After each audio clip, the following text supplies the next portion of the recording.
แต่ว่าคันรวมกันทั้งหมดนี่เฮากะว่าเฮาเก็บได้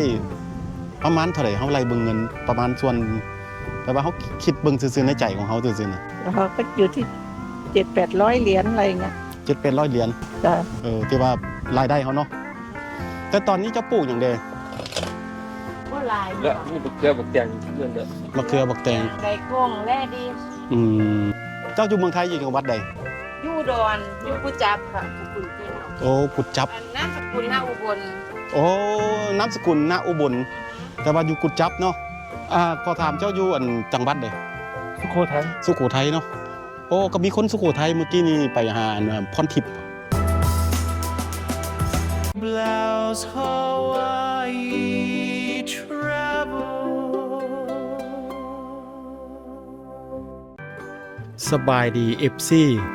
สบายดีหมดทุกคนที่กดติดตามคลิปวิดีโอเฮาในตอนนี้มื้อนี้เป็นมื้อวันจันทร์มื้อ President Day มื้อผู้นำของอเมริกาเฮาสิพาขึ้นไปเข้าไปเที่ยวสวนคนไทยคนลาวอยู่วาฮิวาได้ยินข่าวว่าเพิ่นเปิดรัฐบาลเพิ่นเปิดให้เซาให้คนทั่วไปให้ชาวสวนทั่วไปเซาแต่ว่าส่วนหลายก็เป็นคนลาวคนไทยที่อยู่ในสวนนี้เฮาสิพาเข้าไปเบิ่งไปถามข้อมูลเพิ่นว่าสิเป็นจังไดแล้วเฮาก็ต่างไปชมสวนเลยตอนนี้เฮาก็มาฮอดเมืองวาฮิวาแล้ว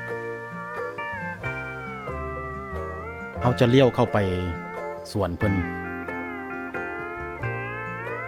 ส่วนเพิ่นสิอยู่เบื้องซ้ายมือจ้ะที่เฮาแนมเห็นนี่แหละมันก็แปลนเติดตอนนี้เฮาก็เข้ามาสวนเพิ่นแล้วเนาะแล้วเฮาสิมาเบิ่งว่าเพิ่นปลูกหยังเด้นี่บักเขือยาว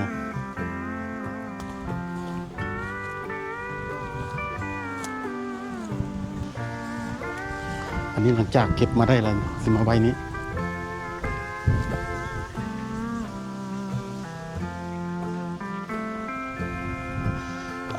ขอถามได้อันเดวิดนั้นเพิ่นปลูกอย่างเด ปลูกทั่วไปนี่แหละของเขาทั้งนั้นเขาต้องส่งให้เขาไงถ้ามีมะเขือมีแบบอะไรแถวนั้นไก่ก้งตัวแตง แล้วของฟิลิปปินส์มีบ่ของที่ว่าเป็นถั่วยาวมีแล้วมาขม ผมก็มี อืม ปลูกทุกอย่างนั่นแหละ อืม เดี๋ยวอยู่ที่ว่าเขารับไปครึ่งนึงแล้วก็คนสวนมากก็จะเป็นของเดวิดนั่นแหละ แต่ว่าอันดินนี่ของเดวิดแมันบ่แล้วเฮามาแช่น้ำเพิ่นแบ่งเพิ่นแล้วก็ทั้งเฮ็ดแล้วก็ทั้งส่งให้เพิ่นพร้อม ใช่ สิแบบเท่าแก่อยู่แต่กี้เนาะ เหมือนกันอย่างนั้นแหละ เขาก็นำกันแบบนั้นแหละ หัวคนจีนเนาะ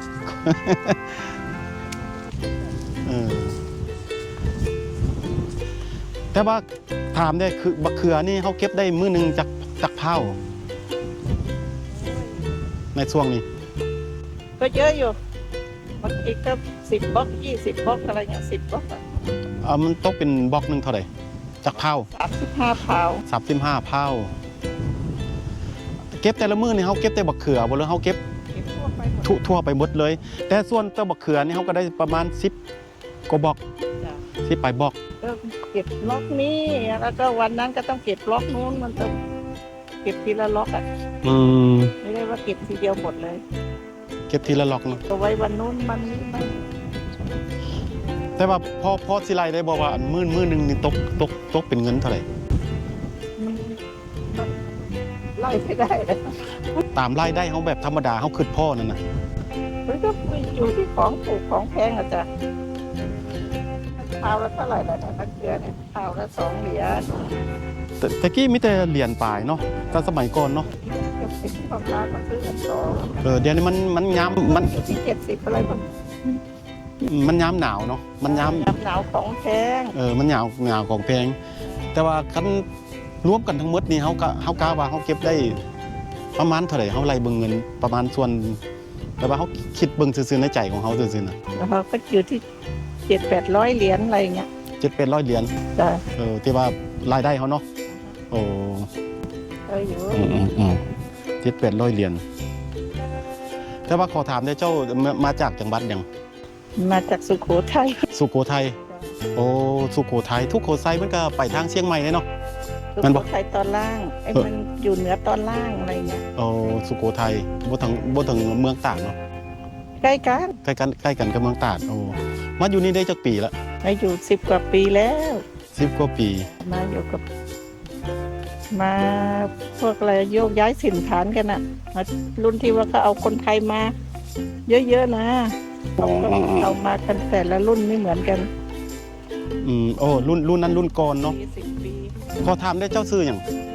ชื่อพรทิพย์ พรทิพย์ มากันก็เลยเอาลูกเอาเต้ามากันหมดนะ แปลว่าตอนใน ถิ่นฐานนี่คือเขาเอาครอบครัวมาให้เลยนะรับถึงบ้านเลยนะ ในช่วงนั้นเขาในช่วงนั้นเขาเฮ็ดวีซ่าให้เนาะรัฐบาลเฮ็ดวีซ่าให้ ทำวีซ่า มาเขาก็มาแอปพลายพวกคินการ์ดพอมารุ่นลูกเขาก็ไปสอบเอาซิติเซนกัน แม่นแล้วก็แต่ว่ารุ่นนี้อยากลำบากหน่อยนึงเนาะแต่ว่า เขาอยู่ที่งานที่เราชอบด้วยนะเคยจะทำพวกร้านอาหารที่ก็ทำกันมาแล้ว เคยไปเฮ็ดร้านอาหารเนาะ สารพัดแต่จริงๆแล้วงานที่เราชอบพื้นฐานเรามาจากบ้านเราก็ทำสวนทำนาเจอแบบนี้ก็เป็นงานที่ชอบเลย ชอบมันเป็นส่วนตัวของเขาเองเด้อเนาะ ไม่มีเจ้านาย ร้า ร้านอาหารนั่นมันต้องมีเจ้านาย มันต้องคุ้มเบิ่งเขาแต่ว่า มาจากไหนกันที่ช่องอะไรจะได้ไปติดตาม ซื้อซ่องลาวฮาวายทราเวล เราพาไป ทราเวลแม่น คนไทยคนลาวทั้งนั้นแถวนี้ แม่นแต่ว่าลูกเต้าได้กลับมาเบิดทุกคนบ่เอามาเบิด ก็มาหมดเลยก็มามีลูกมีหลานกันอยู่นี่เต็มเลยตอนนี้ โอเค แล้วก็สิไปถ่ายเอาอันบอนอื่นเด้อเนาะอันนี้ก็ได้สัมภาษณ์เพิ่นคนไทยมาจากสุโขทัยแล้วก็เพิ่นมาอยู่นี่แล้วก็เอาลูกเอาครอบเอาครัวมา ตอนเตกี้มา10 ปลายปีก่อนรัฐบาลอนุญาตให้คนที่ว่าเฮ็ดสวนคนเฮ็ดสวนเพิ่นอนุญาตว่าเป็นคนไทย ว่าคนสวนนี่ประชาชนเขาประท้วงว่าที่ส่งคนไทยนี่กลับคืนเมืองเฮ็ดหยังเพราะว่าเขามาหากินหาอยู่บ้านเฮาแล้วเป็นอย่างที่ส่งเขากลับประชาชนของของอเมริกานี่ประท้วงสิไปส่งเขากลับเฮ็ดได้จังไดเขาบ่มีหนังสือมีหยังมันบ่เกี่ยวมันเกี่ยวว่าเขามาเฮ็ดหยังเขามาฆ่ายาบ่หรือเขามาหากินบ่เพื่อครอบครัวเขาบ่ให้อนาคตเพื่อสร้างอนาคตของครอบครัวเขาบ่ก็ว่าเขาสิอนุญาตให้แล้วหลังจากนั้นผู้ใดเฮ็ดสวนเพิ่นก็เขาก็เฮ็ดบัตรเฮ็ดเบอร์เฮ็ดหยังให้หมดแล้วก็เอาครอบเอาครัวมาอันนี้เขาเห็นแต่สวนมะเขือป้ามะเขือเด้อแต่ว่าตัวลงไปนี่สิแม่นสวนแตงสวนมักทั่วสวนหยังหลายเอเกอร์แต่ว่าเขาก็สิไปสวนใหม่เด้สวนคนเฮาฮู้จักกันนี่แหละอันนี้ก็เป็นสวนคนลาวส่วนที่เขาไปมาเมื่อกี้นี้ก็เจ้ามี81 เอเกอร์สวนอยู่ในฮาวายเขานี่ก็จะมีคนลาวคนไทยคนจีนก็บ่ทนดอกเขาเจ้าก็เป็นส่วนหลายเขาเจ้าก็ซื้อเซาสวนใหญ่ๆแล้วเขาก็มาให้คนลาวคนไทยเซาต่อแล้วก็เขาไปเป็นขายเครื่องอยู่ทั้งนอกนี่แล้วเขาก็ให้คนลาวคนไทยเขานี่ก็ส่งให้เขาบังดูรถไปอันนั้นที่ไปถามมึงมันสวนไปตัวนี้มีหลายสวนอยู่ในนี้มัน10 สวนผมบอกสิเบิ่งกับเจ้าปลูกอย่างเดียวอันนี้มันสวนแตงอันนี้เข้าไปเบิ่งกันกะสิแม่นบักเขือฟังภาคนี้กะสิแม่นบักแตงปลูกซ่อนกัน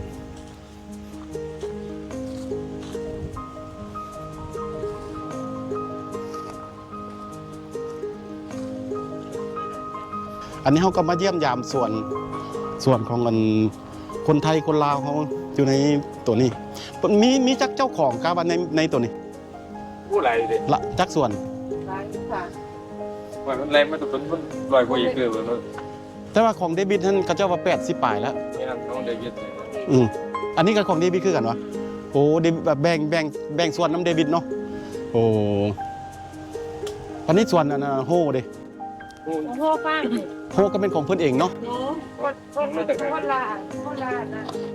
เพิ่นก็เซาของเพิ่นเองเพิ่นก็เป็นเจ้าของเอง แต่ตอนนี้เจ้าปลูกอย่างเด คนลาย แล้วนี่บักเจ้าบักแตงเพื่อนเด้อ มะเขือบักแตง ไดโก้งแร่ดี อืม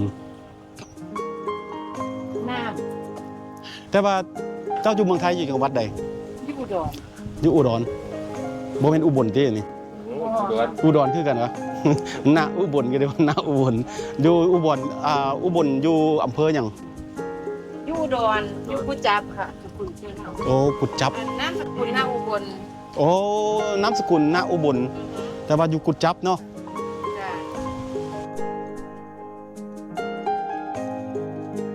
จีนคนหยังก็จะมารับของ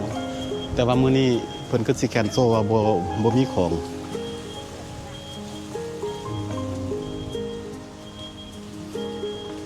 อันนี้แม่นสวนสิงหาเนาะขอถามเด้เอาแม่ใหญ่เพิ่นมาจากบ้านได้จังได เฮาแดนซิติเซนแล้วเฮาอันอิหยังก็อันนั้นเล่านะออฟเฟอร์แล้ว น้ำ อืมเอ้ยคนสวนนี่ก็ใจดีเนาะเอาบักน้ำให้เฮาเมื่อกินบ้าน นี่แหละน้ำใจของคนลาวคนไทยเฮา กินเป็นบ่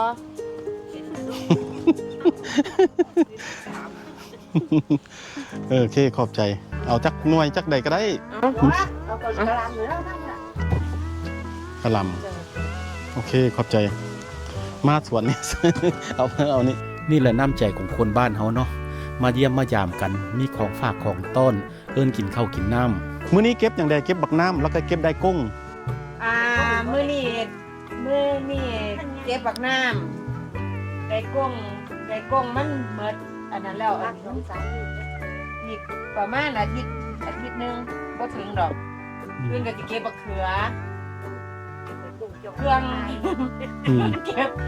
ก็บซุมื้อบ่เก็บแต่วันเสาร์ อืม วันเสาร์นั่นเป็นมื้อปลูกวันเสาร์อาทิตย์ก็มีอันเกี่ยวกับคนงานมาซอย4 คนฟิลิปปินส์เจ้าก็มาตัดอันเกี่ยวกับเรียนซอยแหน่มาเกี่ยวกับเอาหญ้าได้กุ้งแหน่มาปลูกให้ จากฟิลิปปินส์มา ฟิลิปปินส์ผัวเมียเขาเจ้าเฮ็ดน้ำตะดูนเราได้4 ปีแล้วเด้ คนลาวคนใดเฮาซอกยากเนาะซอกคนที่มาเฮ็ดเวียกนำกันนี่ยากมีแต่ว่าเดี๋ยวนี้ไผก็อยากเป็นเจ้าของเอง เพราะว่าเขาเจ้าก็เซาดินได้ก็มาเฮ็ดกันเอง แล้วก็มีคนมารับมันก็ง่ายในการขายพันไผมาอยู่ดนแล้วนอกจากว่ามามีไม่ก็เจ้าบ่ทันฮู้ใส่เป็นใส่นี่ก็โอเคอยู่ อันนี้เขาก็มาเบิ่งป่าบักแตงของอันส่วนของสิงหาเนาะครอบครัวเพิ่นก็มาจากอุดรอำเภอกุดจับ แต่เพิ่นก็เอาครอบเอาครัวมาแต่กี้เพิ่นก็มาผู้เดียว มาเฮ็ดงานเหตุการณ์อยู่นี้แต่ว่าตอนนี้เพิ่นก็เอาครอบเอาครัวรัฐบาลก็เจ้าอนุญาตให้เอาครอบเอาครัวยกย้ายมาแล้วก็มาเฮ็ดอันเป็นเฮ็ดบัตรเขียวเฮ็ดซิติเซนให้หลังจากได้ซิติเซนแล้วก็เอาครอบเอาครัวมาหมดอันนี้บักน้ำเพิ่นเก็บแล้ว อันนี้มาแต่ส่วนสิงหาซื่อๆเด้อนี่สิงหาเพิ่นก็บ่ว่างก็ไปไถดินอยู่เฮาก็บ่ทันได้ถามว่ารายได้เพิ่นปันได้ส่ำใดเนาะแต่ว่าเพิ่นก็พออยู่พอกิน อันนี้ป่าบักน้ำสวนบักน้ำเพิ่นสิปลูกหลายแนวนะปลูกบักแตงบักน้ำบักทั่วหมักไซหมักขมสิงหานี่ก็สิเป็นฮอดย้ำเครื่องหลายๆกระเจ้าก็สิจ้างแรงงานฟิลิปปินส์มาเก็บซอยเพราะว่าแรงงานของลาวของไทยเฮานี่กระเจ้าก็บ่ค่อยมีปานใดในตอนนี้ เพราะว่ากระเจ้าก็มาอยู่ดนแล้วกระเจ้าก็เป็นของตัวเองส่วนหลาย ก็คือคนเฮาแต่สมัยก่อนน่ะตะกี้ก็มาเป็นแรงงานคนก่อนบัดต่อมาก็ได้มาอันนั่นเองได้มาเป็นเจ้าของสวนเอง อันนี้เฮาที่มาถามสิงหาเฮ็ดเวียกอะไรเนาะตัวมีจักเอเกอร์อยู่นี่ จะ 15ครับ 15 เอเกอร์เตาเพิ่นอยู่นี่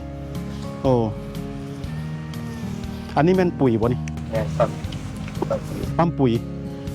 เฮ็ดแล้วก็มาปั๊มเนาะปั๊มปุ๋ยนี่เฮาเอาหยังใส่เลย วีดละ โอ้เอาปุ๋ยเป็นถุงมันมาบ่ แม่น โอ้ปิดเฮาบ่ได้มักเองเนาะมันบ่เป็นปุ๋ยมักเนาะ บ่ซื้อเขามา โอ้ซื้อมาแล้วเฮาก็ปั๊มไปตามเส้นมันเนาะปั๊มปุ๋ยก็สิปั๊มกันจังซี่เนาะก็จะซื้อเอาไปเล่นไปตามสายมันจะค่อยสบายคนไทยคนลาวเฮาก็มาเซากระเจ้าเฮ็ดอยู่นี่แหละเฮ็ดสวนผู้ใดอยากปลูกหยังก็ปลูกเลยมีแต่เอาสวนมาแล้วก็ผู้ใดคิดว่ามีพ่อค้ามารับเอาหยังได้กระเจ้าก็ปลูกต้นนั้นให้ ก็เป็นประมาณนี้เนาะในส่วนสิงหา นี่ก็เป็นส่วนอีกคนไทยอีกผู้หนึ่งซื้อโอ เขาก็เป็นหมู่กันนั่นแหละทั่วนี่ทั่วจอยๆเนี่ยส่วนหลายก็จะปลูกให้ฟิลิปปินส์ที่ซื้อหลาย แต่ทั่วบ้านเขามันจะเป็นฟักขาวฟักใหญ่แต่อันนี้ก็เจ้าปลูกเพื่อฟิลิปปินส์มันก็จะเป็นส่วนออกไปอย่างนี้แหละแล้วอันนั้นมันสะระแหน่มักหอมลาบข้างหนานตัวนี้มันหอมลาบนี่ก็งามเป็นตาสะอ่อนเนาะคนไทยเอิ้นผักสะระแหน่ผักสะระแหน่นี่คันเฮาตัดแล้วก็ใส่ปุ๋ยหดน้ำขึ้นก็ได้ตัดอีกกุ้มเป็นปีอันนี้บักทั่วฟักยาวบักทั่วจอยของฟิลิปปินส์และอันนี้ก็เป็นบักเขือยาวคือเขาบักเขือยาวนี่คนเขาสิสร้างหลายนี่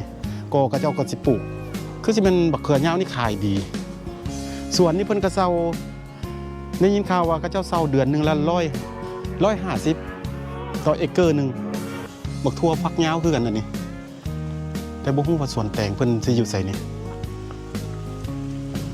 อันนี้มักขม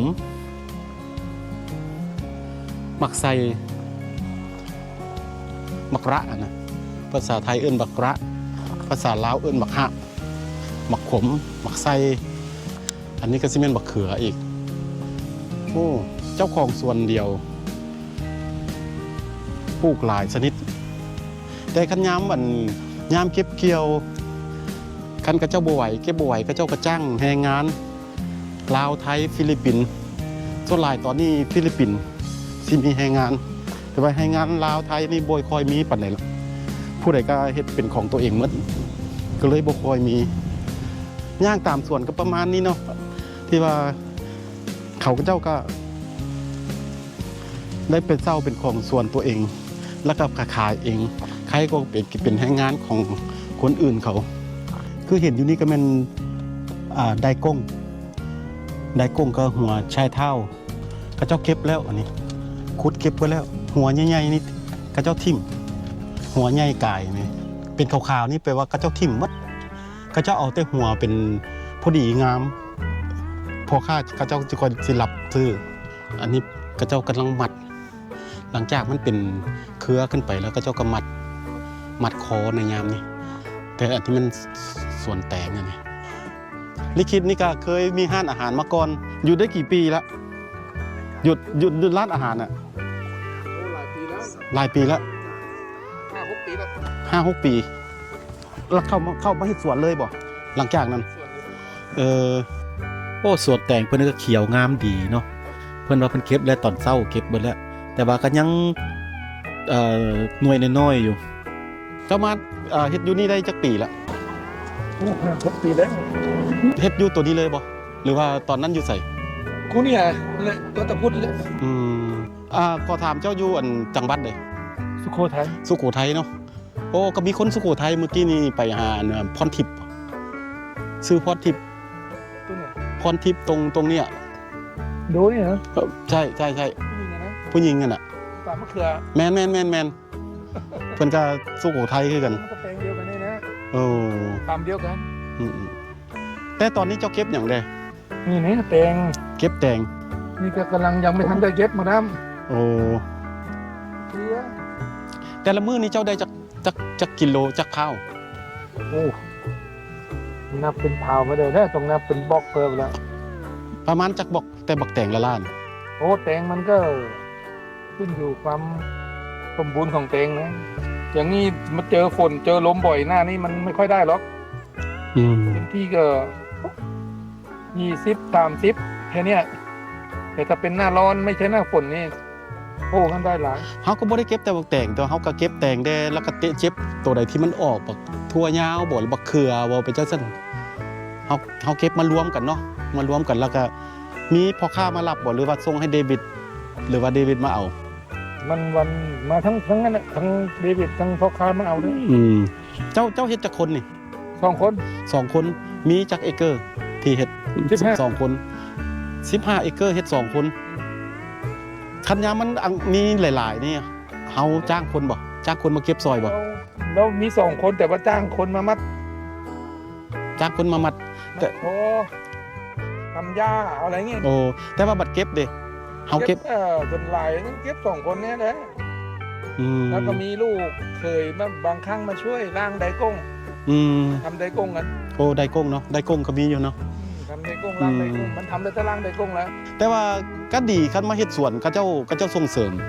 เขาเจ้าส่งเสริมแล้วก็ให้บัตรให้เบอร์พร้อมเอารูปเอาเมียมา อันนี้ไดก้งเพิ่นไทยทิ่มเพราะว่าตอนนี้ไปถามเจ้าของเพิ่นแล้วเพิ่นว่ามันโอ้มันจนบักใหญ่ๆเนาะ มันโอเวอร์ไซส์แล้ว โอ้เฮ้ยโอเวอร์ไซส์จังซี่เฮายังกินได้อยู่ตัว กินได้มัด ว้า แต่เขาบางคนเขาก็เอาทำไปทำจิ้มจีนะค่อยก็ออกไปหลายแล้วขายไปหลาย เฮ้ย แต่มันบอกว่ามันปลูกมันติดต่อไงพวกค้ามันมาเอาไม่ทันมันก็เลยใหญ่อะ โอ้พ่อข้าเอาบ่ทันก็เลยใหญ่แล้วกันละมันกลายไส้ไปแล้วเขาบ่เอาแล้วเขาก็ถ่ายทิ่มเนาะโอ้ ปลายเผาไปแล้ว เพราะว่ายามนี้กันคนปลูกหลายๆออกหลายๆเขาต้องแข่งกันว่าเอาตัวงามๆเอาตัวพอดีที่ว่าพ่อข้าเขาเลือกเอา แล้วคนจีนมันตลาดมันสโลว์ในช่วงนี้เพราะว่ามันโละสต็อกกุดจีนเขา อืม กุดจีนเขาไม่ก็ไม่รู้เขาไม่ค่อยซื้อเขาไปซื้ออัดไปเร็วนะพอถึงวันกุดจีนพวกเขาจะเคลียร์สต็อกเขาว่างั้นน่ะ แม่นโอ้เขาก็เลยจ่อยไปเลยเนาะก็ที่ว่าก็เสียแหงได้ไปแล้วเนาะ ได้ไปแล้วไอ้ที่มันงี้มันก็ส่วนเหลือ ส่วนกำไรไปกำไรส่วนหนึ่งคันได้เบิดดีก็การรวยไปเลย รวยไปเลย มันก็อย่างนี้แหละ อืม บางทีมันก็ได้ขายบ้าง อืม บางทีก็ไม่ได้ขายก็แล้วแต่จังหวะบางทีขายถึงก็ไม่มีจะขายเงี้ยมันแล้วแต่ อันนี้ก็ปลาบักเขืออีกโอ้บักเขือตั้งหลายเนาะพากันปลูกบักเขือหลายเนาะทรงใส่บักเขือนี่คนเอาหลายนี่ก็เจ้าเกินปลูกหลายแบบนี้บักเขือหลายอันนี้บักเขือ